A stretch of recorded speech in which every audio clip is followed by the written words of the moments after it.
Hello everyone. हाँ तो मेरे प्यारे दोस्तों, इस लेक्चर में हम वांट ऑफ गुणांक और संगुणन की मात्रा के साथ संबंध देखेंगे और संगुणन की मात्रा। देखो भाई, हमने क्या किया था, ये भी वही अल्फा से रिप्रेजेंट करते हैं इसको, और संगुणन का मतलब होता है चिपकना। चिपकना मतलब दो से एक बनना। दो से कितने बनना? एक बनना। देखो पिछले लेक्चर में अपन ने बात करी थी वांट ऑफ गुणांक की, तो मैंने आपको वांट ऑफ गुणांक के बारे में अच्छे से समझा दिया था, बेस्ट और बेस्ट एक्सप्लेनेशन करके। फिर उसके बाद में हमने वहां पे वियोजन की मात्रा के साथ संबंध देख लिया था। क्लियर है कि भाई टूटता कैसे है। इस लेक्चर में अपन बात करेंगे संगुणन की मात्रा। संगुणन की मात्रा की बात करेंगे। देखो भाई, अगर आप यहां तक आ जाते हो तो प्लीज यार लाइक शेयर कमेंट सब्सक्राइब सब किया करो भाई, एक बार जरूर किया करो, ताकि मुझे पता लगे कि हाँ भाई, ताकि मुझे पता लगे कि फीडबैक कैसा है, मैं जो कर रहा हूँ वो सही है या गलत है। जैसा भी आप मुझे एक बार बताएं ज़रूर, ठीक है। बहुत मेहनत लगती है इस एक लेक्चर बनाने में, बहुत चीज़ कवर करनी पड़ती है, कैसे पढ़ाना है उसको मैनर तरीके से लाना पड़ता है, ठीक है भाई, ठीक है। हाँ भाई, तो हम बात करते हैं वांट ऑफ गुणांक आई और संगुणन की मात्रा अल्फा। संगुणन का मतलब है भाई एसोसिएशन, समझ लो आप, मिल जाना, एसोसिएशंस, मोल्स, विलय का चिपक जाना, मिल जाना। देखो भाई होता क्या है, जैसे मान लो, अरे ये क्या होगा, जैसे मान के चलो अपने पास CH3COOH है। कितने मोल हैं? यहाँ 2 मोल है, ठीक है। और ये क्या हुआ, CH3COOH यहाँ पे एक बन गया, 2 से कितना बन गया? 1। ऐसा नहीं है 2 नहीं है, ये 2 से 1, यहाँ 1, ये इसको, इससे मतलब होता है हमको, इसके जो आगे लगता है इससे मतलब होता है, ठीक है। ये कितना बन गया? 1। इसको अपन ऐसे ही बना सकते हैं। देखो मैंने पिछले लेक्चर में से बनाया था, आपको टेंशन वाली बात नहीं है। C डबल बॉन्ड O और H। अब दूसरा वाला कैसे आ जाएगा? यहां से H, सही है, O C double bond O, इससे ये H लग जाएगा और ये CH3। बात तो एक ही है ना, चिपक गया ये। अरे भाई ये द्विलक बन गया, इसको बोलते हैं हिंदी में द्विलक। द्विलक मतलब डायमर, द्विलक मतलब डायमर। मैं एग्जांपल से समझा रहा हूं, फिर आपको इसकी एक डेरिवेशन भी करवाएंगे, ठीक। तो होता क्या था, यहां कितने थे? 2, यहां कितना है? 1। तो इसके लिए आई कैसे निकालने थे? टूटने के बाद या संगुणन के बाद, मतलब टूटने या चिपकने के बाद, मतलब वियोजन या संगुणन के बाद विलय के मोलों की संख्या या कणों की संख्या कितनी है? 1। टूटने या चिपकने मतलब वियोजन या संगुणन से पहले विलय के कणों की या मोलों की संख्या कितनी है? 2। तो आई कितना है आपका? 1/2। आई कितना है? 1/2। 1/2 का मतलब आई क्या है आपका? 1 से क्या है? छोटा है। 1 से छोटा है तो आपको पता लगा है ये क्या हो गया सर? संगुणन हो गया। क्या हो गया? संगुणन। क्लियर? अब इसको अपन अल्फा के साथ रिलेट करेंगे कि अल्फा का मतलब है कि कितना संगुणन हुआ, कितना प्रतिशत संगुणन हुआ, अल्फा कितना टूटा, कितना चिपका, सॉरी कितना चिपका, कितनी तरीके से उसने कितना द्विमर बनाया। क्लियर है? तो इसमें इसकी क्लियर करेंगे। चलो भाई, ठीक है, ठीक है। चलो भाई, अब आता है हम हमारे काम की बात पे। देखो डेरिवेशन की बात करते हैं हम। मान के चलो आपके पास NA है, मतलब यहां कितने भी हो सकते हैं, 1 2 3 4, ये मिलकर के विलयन में क्या बनाते हैं? AN बनाते हैं। बात को समझना, क्या बनाते हैं? AN बनाते हैं, सही है। अरे भाई यहां कितना था? 2 CH3COOH, तो यहां कितना हो गया? 1 CH3COOH। अपन में इसको N, इसके आगे कितना भी हो सकता है, ये कितने भी हो सकते हैं, सही है भाई। 2 से 1 बनाए, 3 से 1 बनाए, 4 से 1 बनाए, ऐसा ऐसा समझो आप। अब देखो, अब वही बात वही कहानी प्रारंभ में बात करते हैं हम। तो प्रारंभ में ये कितना है भाई? 1। तो ये कितना है? 0, सही है। अब साम्यावस्था पे थोड़ी देर बाद में क्या होगा? साम्यावस्था पे थोड़ी देर बाद में यहां से 1 माइनस अल्फा जाएगा, तो यहां क्या बनेगा? अल्फा। अल्फा नहीं बनेगा भाई, यहां से अल्फा नहीं बनेगा। देखो अपन कर रहे थे 2 CH3COOH, बात को यहीं समझ लेना आप, और इससे बना रहे थे नहीं 1, सही है भाई। 2 से क्या बना रहे थे? 2 से क्या बना रहे थे? 1। जब 2 से 1 बन रहा है तो 1 से आधा बनेगा ना। अरे यार 2 मॉलिक्यूल से 1 मॉलिक्यूल बन रहा है, तो यहां 1 मॉलिक्यूल से कितना बनेगा? आधा।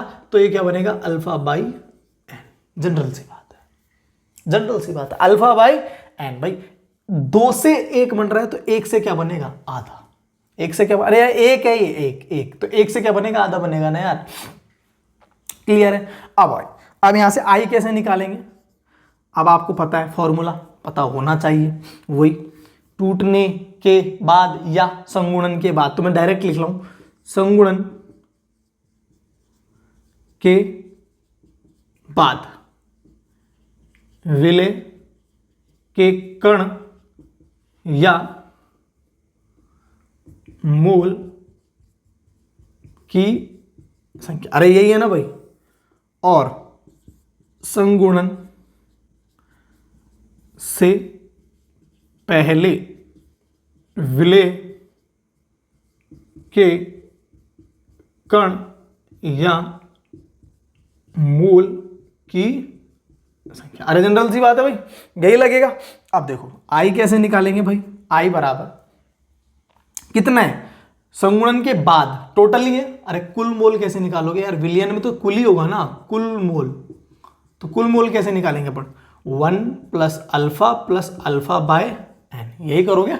अरे टोटल काम किस में हो रहा है, विलियन में हो रहा है ना भाई। अरे ये भी विलियन में, ये भी विलियन में, लेकिन कुछ समय बाद दोनों ही तो रहेंगे विलियन में, कुल मिला करके। अरे टोटल समय पहले तो विलियन में 1 था, बाद में 1 में से अल्फा गया, 1 में से अल्फा गया तो कितना बन गया, अल्फा अपॉन एन। 1 से 2 से 1 बना तो 1 से क्या बना दिया, आधा। ये जनरल सी बात है ना। 1 - अल्फा + अल्फा अपॉन एन, दोनों मिला करके, अरे भाई यहाँ 2 यहाँ 1, यही तो था ना। तो क्या करते थे अपन, कुल मोल कैसे, ये 1 ही तो टूटने के बाद 1, तो 1/2 ऐसे ही तो लिखते थे। अरे लिखते थे ना विलियन में, तो ये विलियन में सारी कहानी यही तो है। तो आई बराबर क्या करेंगे, आई बराबर हम करेंगे 1 + alpha 1 - alpha + alpha upon n upon 1। सही है, सही है। अरे यार टूटने के बाद विलियन में, टूटने से पहले कितना था, ये 1 ही तो था। अरे टूटने के बाद विलियन में टूटने से पहले कितना था, 1 ही तो था भाई। अब क्या करें, इस 1 का कोई लेना देना नहीं है, मैथमेटिक्स आएगी भाई थोड़ी सी। क्लियर है। अब देखो ध्यान से, मैं इस 1 को यहाँ ले जाता हूँ, मैं यहाँ से कर देता हूँ इसको 1 - आई बराबर, ठीक है। यहाँ बचेगा -अल्फा + अल्फा अपॉन एन। सही है। देखो बायो वाले बच्चों के लिए कर रहा हूँ ये चीज़ में, मैथ्स वाले तो यहाँ से आंसर निकाल चुके होंगे मेरे हिसाब से। क्लियर है। यहाँ से 1 - आई -अल्फा + अल्फा अपॉन एन। सही है।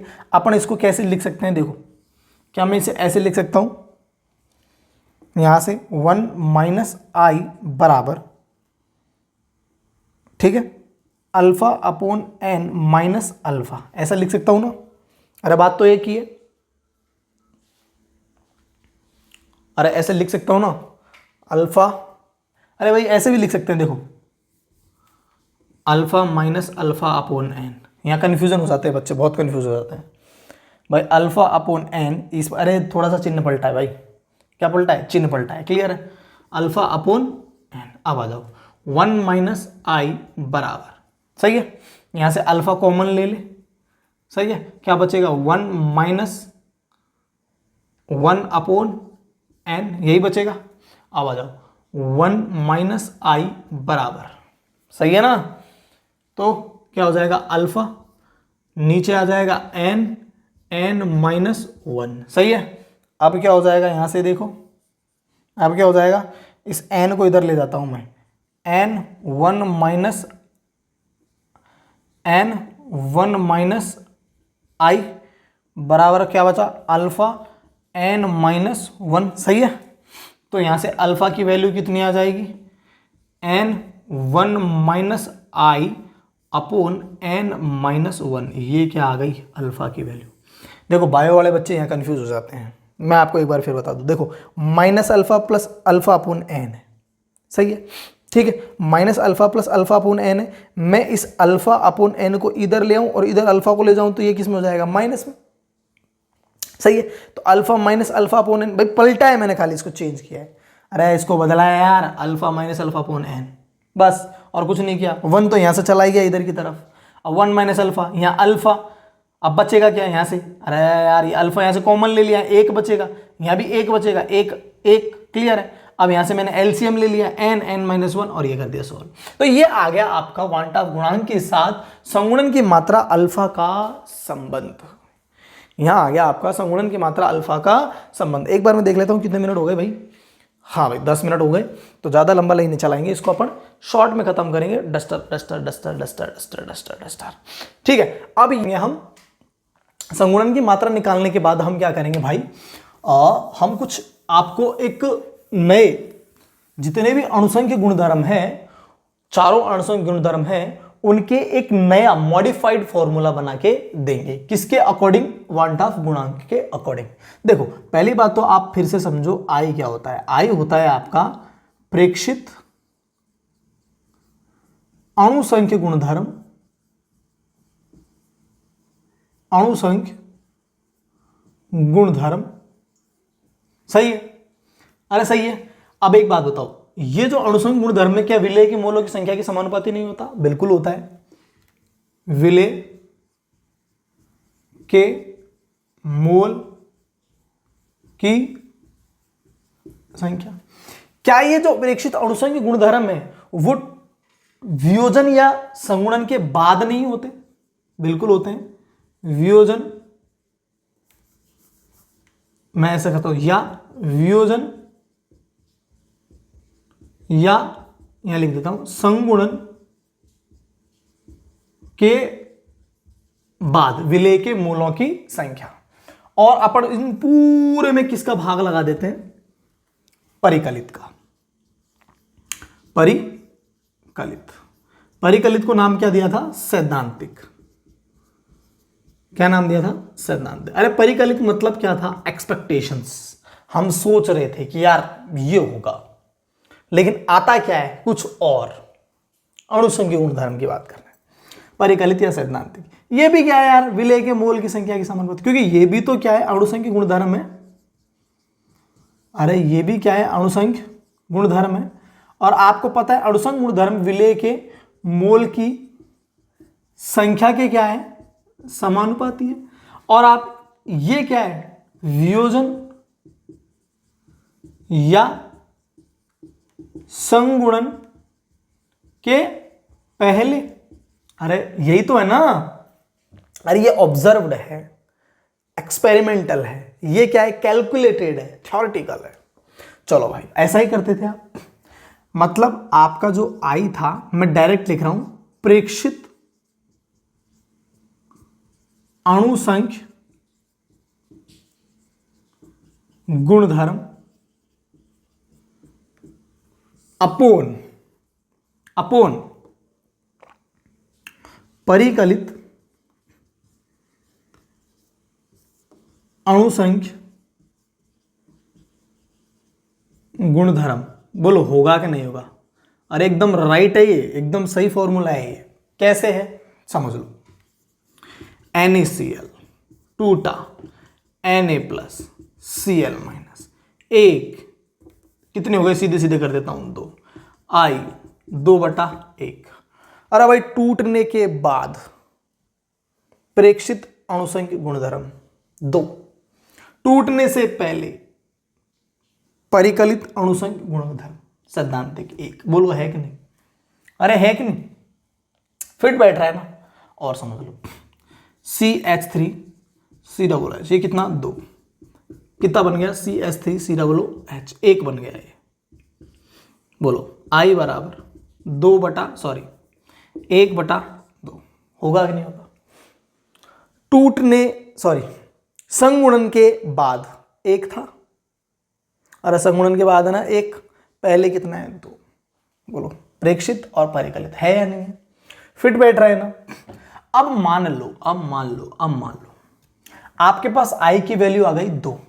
आपके पास यहाँ I कितना आ गया? 2। अब बात को समझना, बात यहाँ I कितना आ गया? 2 बराबर। यहाँ प्रेक्षित मान लो आपको निकालना है, प्रेक्षित मान लो, अभी सपोज करो, फिर मैं बता रहा हूं आपको। और परिकलित कितना है? 1। अरे परिकलित कितना है यार? 1। सही है। I की वैल्यू कितनी आई? 2। प्रेक्षित कितना है? पता नहीं। परिकलित कितना है? 1। अब बताओ प्रेक्षित कैसे निकालोगे आप? प्रेक्षित के लिए 2 गुणा 1, मतलब परिकलित का 2 गुना ही तो है प्रेक्षित, मतलब परिकलित का, अरे यार ये परिकलित का प्रेक्षित क्या है, 2 गुना ही तो है, अरे ये 2 गुना ही तो है, मतलब टूटने के बाद कितना हो गया, 2 गुना ही तो हो गया, 1 से 2, 2 गुना ही तो है। सही है, सही है। चलो भाई अब हम इसको और देखो, अब मान लो मैं ऐसा करूं इस चीज को कि मैं यहां से प्रेक्षित अणुसंख्य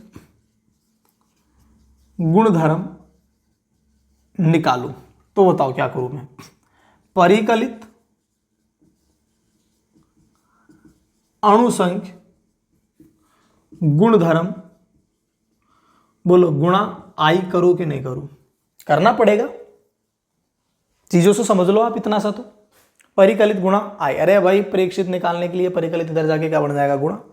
अब सुनो, अपने पास कितने फॉर्मूला है, 4 फॉर्मूला, हमारे पास कितने फॉर्मूला है, 4 फॉर्मूला। पहला फॉर्मूला क्या है, बात को समझना आप, पहला अणुसंख्य गुणधर्म क्या है, पहला अणुसंख्य गुणधर्म है, देखो देखो सुनो ध्यान से देखो, P not a minus P A upon P not a, बोलो है कि नहीं है कि नहीं है। ये एक्स बी क्या है, विलेय के मोल भिन्न, विलेय की मोल भिन्न क्या है, अणुसंख्य गुणधर्म, है कि नहीं, अरे है या नहीं, तो बताओ आप क्या करोगे, आई से इसको क्या कर दोगे, गुणा, अरे इसको आई से क्या कर दोगे, गुणा, कुछ मत करो, इसको आई से गुणा कर दो, आई से क्या कर दो, गुणा कर दो, जैसे जैसे टी डेल्टा बी बराबर के बी गुणा एम, यही करते थे, यही करते थे, आप इसको किससे गुणा कर दो, आई से, मतलब ये क्या है, परिकलित है, अरे ये क्या है, परिकलित है, ये क्या है, परिकलित है, डेल्टा टी एफ क्या करो, के एफ गुणा एम गुणा आई, पाई बराबर एम गुणा आर गुणा टी गुणा आई। ये भैया 4 फॉर्मूले आप कहीं भी लगा सकते हो, अगर आपको पास आई हो या ना हो, चाहे वो ग्लूकोज हो चाहे फ्रक्टोज हो। ग्लूकोज फ्रक्टोज के लिए आपको पता है आई का मान हमेशा क्या होता है, विद्युत अनअपघट्य के लिए आई बराबर ऑलवेज 1 होता है। ग्लूकोज फ्रक्टोज फ्रक्टोज सुक्रोज चीनी यूरिया वगैरह जो टूटते नहीं है, जो आयनित या वियोजित या संगुणित नहीं होते हैं, उनके लिए आई का मान क्या होता है, 1। कोई नहीं है, 1 1 1 रख लो, तो भी आप पहले से यही करते आ रहे थे।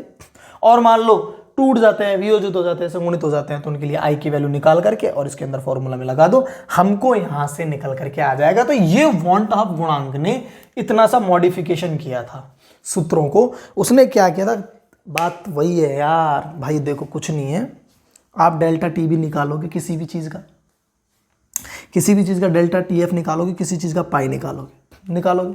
अब खुद सोचो, मान लो वो टूटेगा नहीं, तब तो यही आना है, आई को गायब कर दो 2 मिनट के लिए। मान लो टूटेगा नहीं तो तब तो यही आना है, जनरल सी बात है, यही आना है। और मान लो टूट करके डबल हो गया तो कोलिगेटिव प्रॉपर्टी भी तो क्या आएगी, डबल। अरे यार नहीं समझे, आई प्रेक्षित अणुसंख्य गुणधर्म, मतलब अणुसंख्य गुणधर्म के क्या है, समानुपाती। विलेय के मोलों की संख्या क्या है, समानुपाती। जितने टूटेंगे या जुड़ेंगे उनके भी क्या है, समानुपाती, जनरल सी बात है।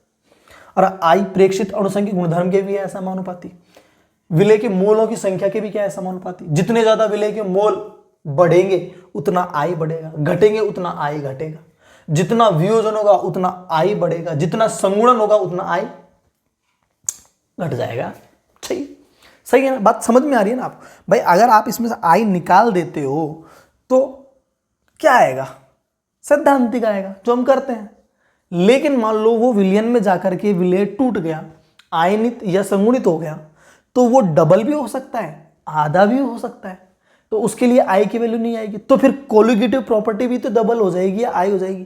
कहने का मतलब मेरा ये है, अगर आई बढ़ता है तो कोलिगेटिव प्रॉपर्टी बढ़ती है, और आई घटता है तो कोलिगेटिव प्रॉपर्टी घटती है। बस ये वॉन्ट ऑफ ने इतना सा खाली सेट कर दिया था, आपको इतनी धांधड़ से कोई मतलब नहीं है, इतने नाटक से कोई मतलब, इनको तो सिर्फ ये फॉर्मूला से मतलब है और ये फॉर्मूला को हम आई निकाल करके इसमें पुट करेंगे वैल्यू और सवाल करेंगे।